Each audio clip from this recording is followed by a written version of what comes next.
नमस्कार मित्रांनो, तुमच्या सर्वांचं स्वागत आहे आमच्या एका नवीन व्हिडिओमध्ये. तर आज आपण बघणार आहोत कोल्हापुरी तांबडा रस्सा आणि सुक्कं मटण कसं बनवतात ते.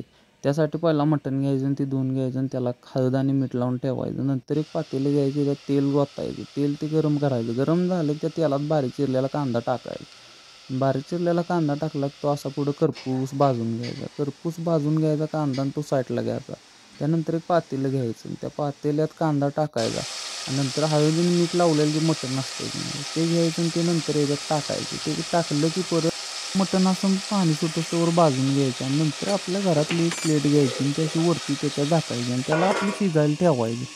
आणि त्यावर आपण आपल्या मसाल्याची तयारी करायला सुरुवात करायची. आणि त्यासाठी लागणारे जे आपल्याला साहित्य जिरे, खोबरे, दालचिनी, लसूण, आले, नंतर 2 तळलेले कांदे मिक्सरला बारीक करून त्याची पेस्ट करून घ्यायची. आणि ती पेस्ट अशी आपण एका कढईत काढायची. आणि ती कढईत काढली की त्यात थोडं लाल तिखट आणि हळद टाकायचं आणि चवीनुसार आपलं वरनं मीठ टाकायचं. मीठ टाकायचं आणि वरनं जरा आळणी टाकायची आणि ती अशी बघा चमचमीत एक अशी प्रकारची ग्रेव्ही बनवून घ्यायची. ती ग्रेव्ही आपली जरा गरम असतोवर गरा गरा गरा गरा हलवायची. हलवलं पण नाही मग ते असं गरम होते. ती गरम झालं की मग आपण जरा वास सुटतो. वास सुटला की आपलं त्या ग्रेव्हीला ते मटण घ्यायचं ती डायरेक्ट त्याच्यात वाटायचं.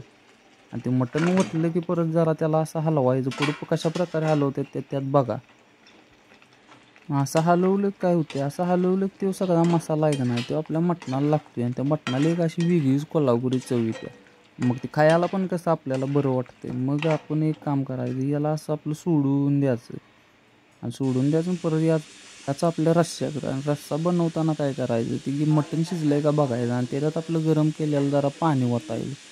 आणि पाणी ओतलं की त्याच्यावरती आपण परत आपलं हे टाकायचं, लाल तिखट, नंतर मीठ बीठ ही सगळी साहित्य टाकलं परत होतो आपला कोल्हापुरी रस्सा तयार. कोल्हापुरी रस्सा तयार झाला का नाही मग असं एक ताट घ्यायचं आणि त्या ताटात मटण, परत ना रस्सा, जरा भाकरी, कांदा बिंदा, लिंबू बिंबू घ्यायचं आणि परत ते बघायचं. आणि ते बघू शकता की ताट आपलं कसं दिसतंय ते. आपण नवीन चॅनल चालू केले त्यामुळे इकडे तिकडे होत असलं तर जरा घ्या समजावून करा सपोर्ट तेवढा.